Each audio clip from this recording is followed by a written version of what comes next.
Welcome to the Oil and Gas Sales and Marketing Podcast, where every week your hosts Mark LaCour and Matt Bertram share proven strategies and real-world tactics to help you connect with customers and close more deals. Let's do this. Hey, it's Mark LaCour back with my co-host Matt. How you doing today, Matt? Good. I'm doing well. It's a little nippy out there. Yeah, for the rest of the world during the winter, 29 degrees doesn't sound that cold, but in Houston, Texas, that is below freezing for us, actually literally and figuratively. So the whole city's buttoned down right now. But before we get into the show, I want to give a big shout out to Rigger for sponsoring this show. If you want to get rid of paper field tickets, reduce payment cycle times, plus see all your assets in real time, go check them out. Link will be in the show notes. Literally scroll up or left if you're iOS or Android, and you click and go check out Rigger. Big thank you for them for sponsoring our show. So Matt, we have an interesting topic for our first show, but before we get into it, maybe we should tell our audience who we are and why you and I decided that we need to do an oil and gas sales and marketing podcast. You want to go first?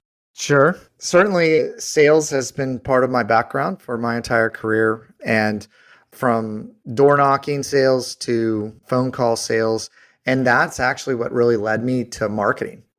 My whole career has been, sales and then how to leverage marketing automation to help drive, leads and reach a bigger audience, kind of a one to many. And that's why I've gravitated towards digital marketing and podcasting. Now I run a digital marketing agency here in Houston, Texas. And what's the name of your agency? Go ahead and give yourself a plug. EWR Digital. We started off as eWeb Results. We've been around 23 years. I took over the agency about 6 years ago and have been growing it ever since.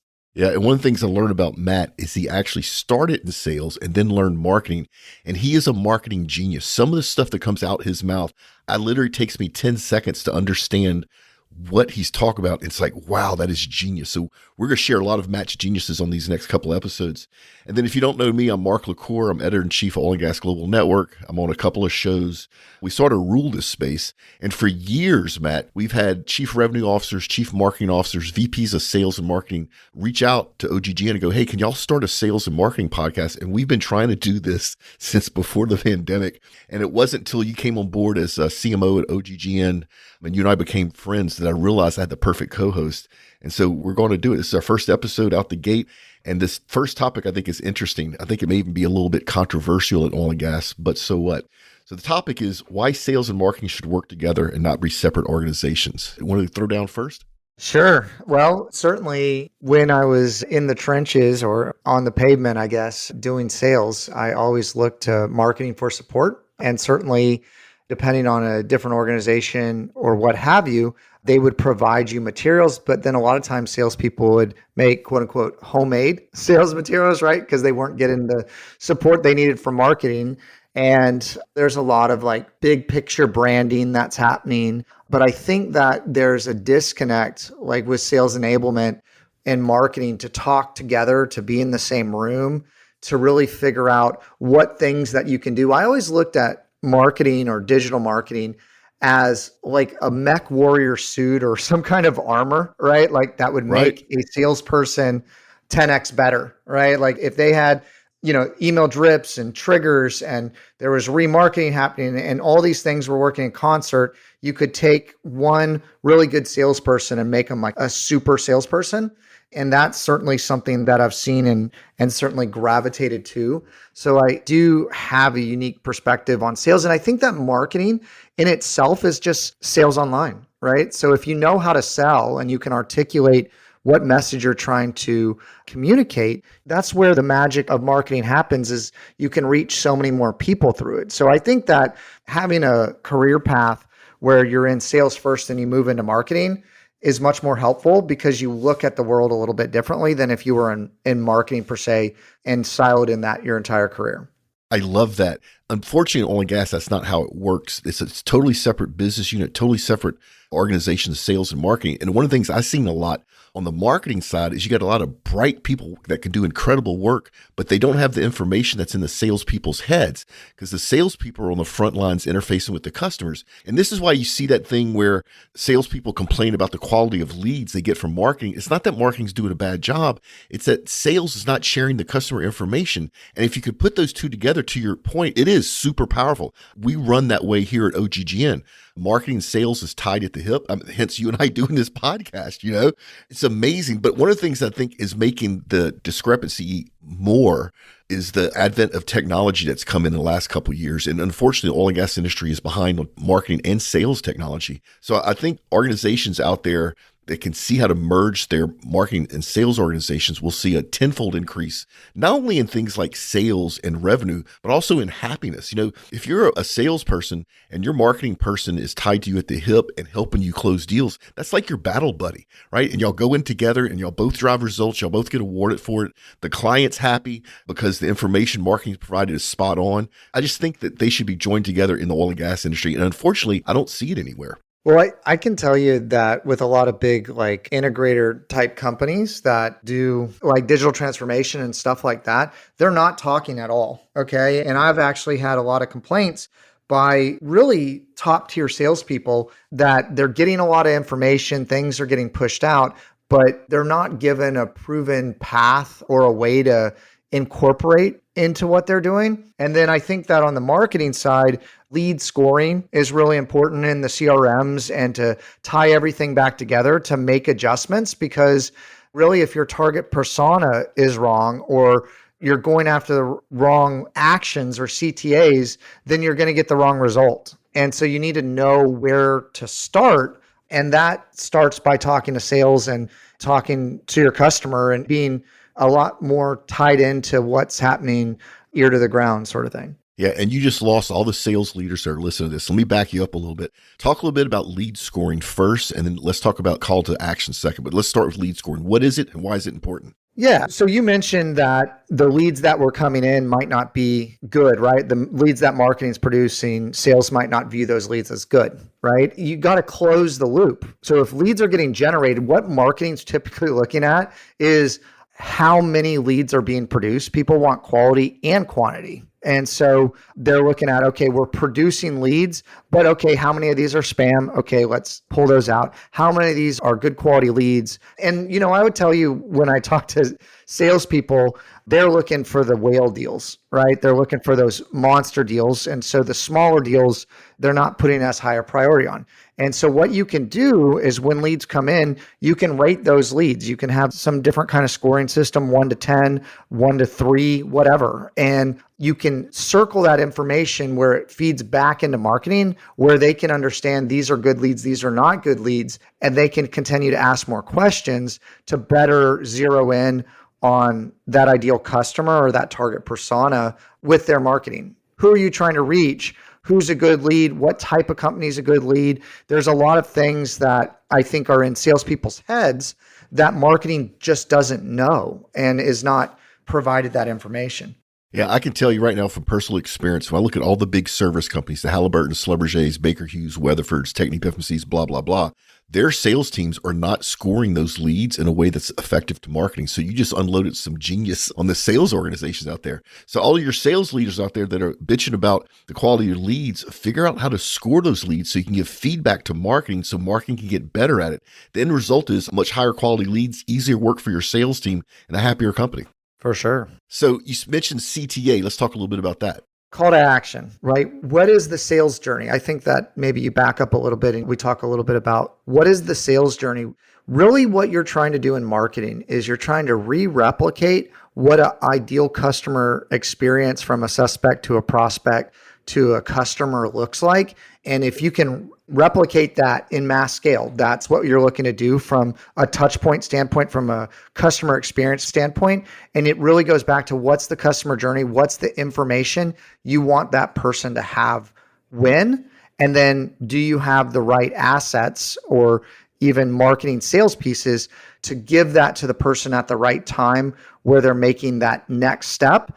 And people don't think about the call to actions online of where you're trying to take them throughout the customer journey on maybe your website. Like, what's that experience look like? What action are you trying to get them to take? I can actually tell you, here's an example from big, like Microsoft, Google, Apple. Their sales support is almost, or I guess not sales support, but customer support is almost non-existent, right? Like by phone. They're trying to drive you to a chat app. They're trying to drive you to an email ticketing system. they don't want to field just random phone calls coming in.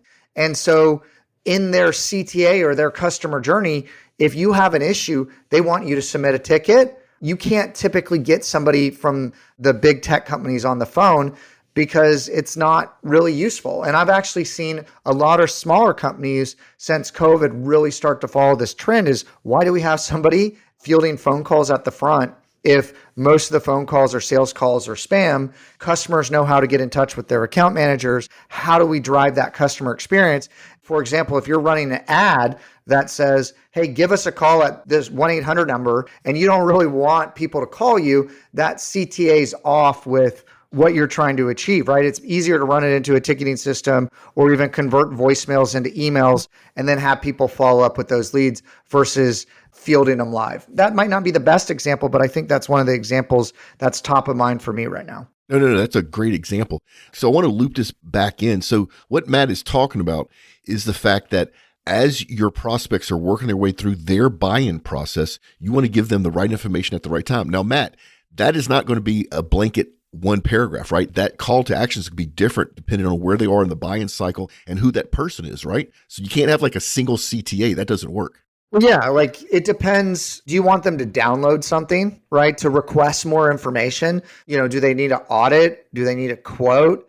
Do they actually need somebody to come out and talk to them? There's different needs, or they're trying to get a question answered. It depends. This is a very hard answer, but essentially you need to understand and build out first that target persona, second that customer journey, and then really understand where your salespeople fit in and where you want marketing to do the heavy lifting along that customer journey, and then figure out what assets you need and what actions you want them to take when. Because some of the data behind podcasting, Mark, that really brought me into it. And I didn't really talk about all the podcasts I've done for the Better Business Bureau and for the marketing industry. We have really a great podcast out there. But really, customers need about 7 hours from the data that I've seen. And actually, I've seen it even internally. If people consume 7 hours of your content, they're more likely to buy than people that are just requesting a quote, right? And so really the job, I think, as marketing moves into premium content generation through podcasts is how do you create enough content that you can get somebody to consume 7 hours to then take some kind of action? And maybe I'm taking this not the direction you want this podcast to go. I'm not sure, but I can tell you that data point is really, really important. And when you're working with sales and marketing, you're looking at building a relationship with the client, either in person or online or a combination of both, to try to get to that, 7-hour mark is what I've seen. And then people are typically ready to convert at that point. Yeah, and audience, you will hear Matt and I both go down rabbit holes all the time. It's both our personalities because we're passionate about this. I do want to kind of loop this back to the subject of why sales and marketing should work together. You spoke earlier about companies that have numbers for people to call in for help, or they have a chat online or web forms or whatever. Those people in the oil and gas industry tend to be call centers that answer that, right? So the people that are selling drill bits, downhole services, wireline, whatever, they tend to have a call center. And that group of people are answering customers' questions. But in the oil and gas industry, that group is never reconnected with either sales or marketing, but they're full of useful information. So there's another place where there's a disconnect where you're getting customer information from your call centers that's not being fed back to sales or marketing so they could change their process. But if we could fix that, to your point, now all of a sudden your sales teams are armed with much more accurate calls to actions because they know what's coming in from the field. I agree. Yeah. All right. The other thing that I want to talk a little bit about is you mentioned technologies, you mentioned online presences. Historically in oil and gas, we've had zero online presence. And if we did, it was a website that was basically a static catalog of your business. The world is changing. People could think I'm crazy, but I'm watching companies like Extreme Engineering, Oilfield Marketplace actually go online and sell equipment. So the world in sales and oil and gas is changing. And if you don't change with it, you're going to get left behind. Look at some of the super majors. When you say marketing at Chevron and Exxon, they don't think of digital marketing, which is you and I are talking about. Marketing in that world means how do you sell your downstream products, your lubes, your fuels, your additives. And all that traditionally has been done on a handshake with people that you knew for years and years, people you played golf with, people you went out on the shooting range. Yet this new workforce is coming in salesman, number one, doesn't want to go spend an hour playing golf. Number two, is going to make the best buying decision for their company, not make the best buying decision on who they know. So for years in oil and gas, sales was relationship based, and that was actually a good thing. If you think about what we do as an industry, we have to have faith in our vendors that if something lets loose at 2:00 in the morning, I know personally that you will roll a truck and help me go out there and take control of that well or that pipeline or whatever else is going wrong. But the world has changed, folks. So from a sales point of view, not only does sales need to be more engaged with marketing to give them the right information so they can do their job well, but the world of sales is changing. When I got started in this industry 25 years ago, Matt, it was not uncommon for me to bring a fifth of Jack Daniels to a sales meeting, to somebody's office out in Houma, Louisiana. You try to do that now, you could get kicked out. And yet we still have to generate revenue for companies. One of the reasons I think sales and marketing should be joined at the hip in oil and gas is the fact that marketing now has so much more power to help generate quality leads for the sales team. Can we talk a little bit, just at a high level, about some of the tools that maybe the oil and gas industry isn't aware of that marketing can use to locate the ideal buyer and to help engage that buyer without consuming a whole bunch of the salesperson's time up front? There's a lot of technology out there that can help oil and gas companies be much more productive from a sales point of view, but they're not even aware that they're out there. Yeah, you touched on a lot of stuff there. So the way I've always kind of experienced working with companies that are in the oil and gas industry, it's mainly been people trying to get into the majors or to land them as clients. Typically people that have a great widget of some sort, whether it's a SaaS product or something that they're selling. When I think about the majors, I actually think more about the lack of like downstream, where to B2C customers at the pump sort of thing. Like I think that there's a lot of actually opportunity there, but most of what I've seen in oil and gas is mostly people trying to reach the majors. And most people, what they're doing, most companies, what they're doing is they're hiring an experienced salesperson to mine their existing relationships, right? And they want them to bring over their book of business with them, right? And it was a relationship driven thing. And like you said, there's certainly policies and viewpoints, and the world's certainly changed and gotten a lot smaller due to technology and online. And so now you got a lot more people competing for those relationships and attention in a lot of different ways. And I think that that's been the rise of technology. And then the problem becomes for salespeople that have a great widget, but maybe not a huge brand behind them. How do I leverage marketing and branding? Because I've seen this actually. I had lunch. I was taken to lunch by actually somebody that was a mentor to me at one point, and he had moved from a big name brand. You know, when he carried his bag, everybody knew who he was. He could come in the door, and they always delivered great consulting work.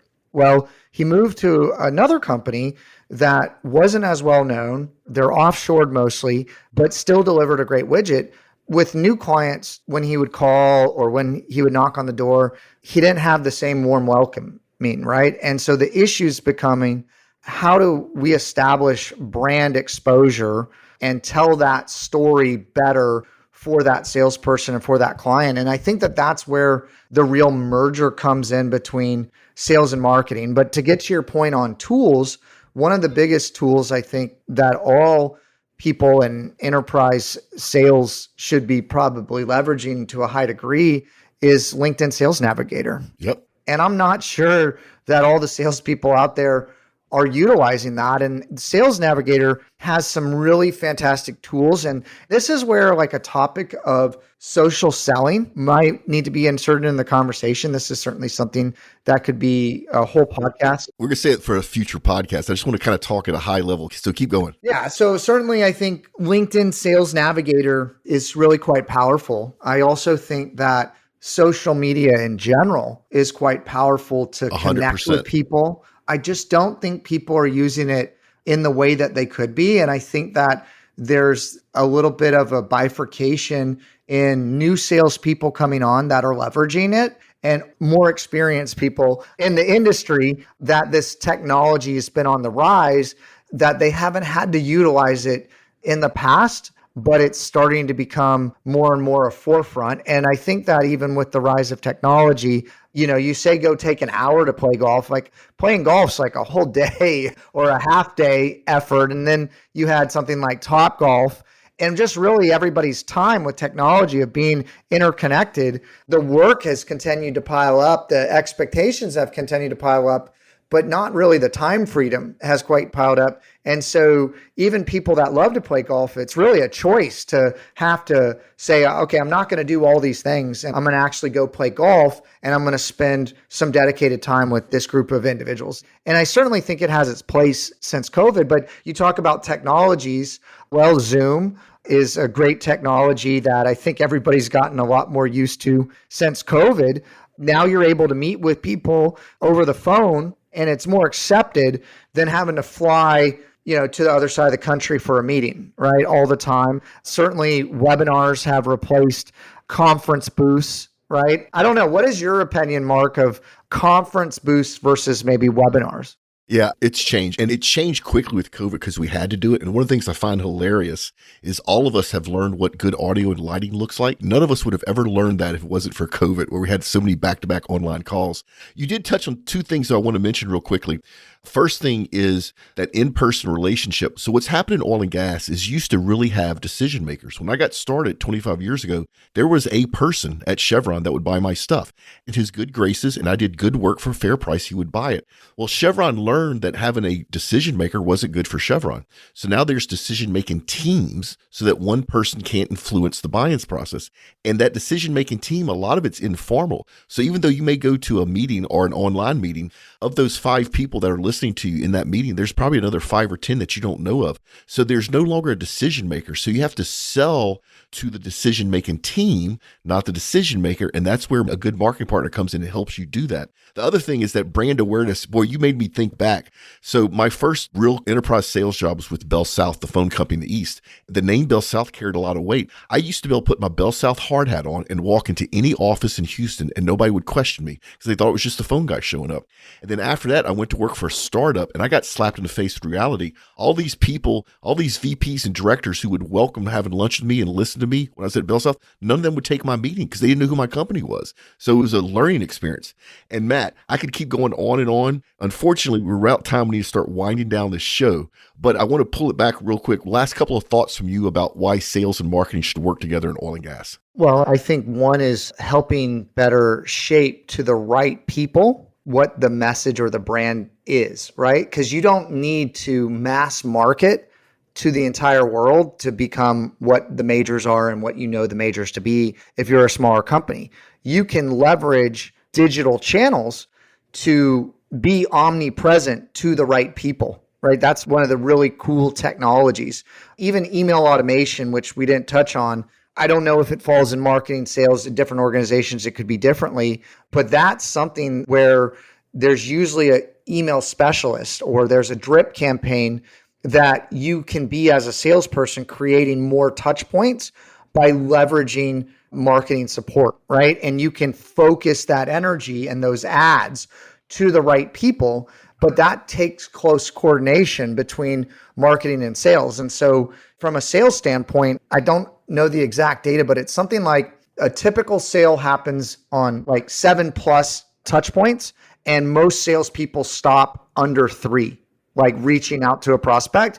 And maybe it's because they've given up, or maybe it's because they have too much on their plate, or they're trying to reach too many people. But that's where the marketing automation comes in, is to help provide that gap and bridge that relationship and extend and warm that relationship in a way that the salespeople can reach more people and create a experience in which they know will convert sales. And that, I think, is the biggest power of marketing automation and digital marketing to support salespeople, is you can figure out what that perfect customer journey is, what that ideal experience is, and then things that you wish you could do, you can leverage that marketing automation to do it.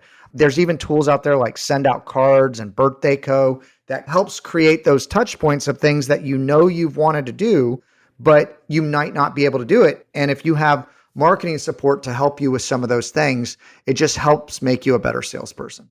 And so Matt and I don't script this show out. He could not have given me a better segue to close out the show. So salespeople, what Matt is talking about is 100% right. His data is legit. It takes anywhere from 7 to 9 touch points to engage with a client in today's sales world. And most salespeople start at 3. However, if you partner with your marketing people, there's a process called email automation where they can send custom emails that looks like they're from you that are helpful. So it's not spam, it's useful.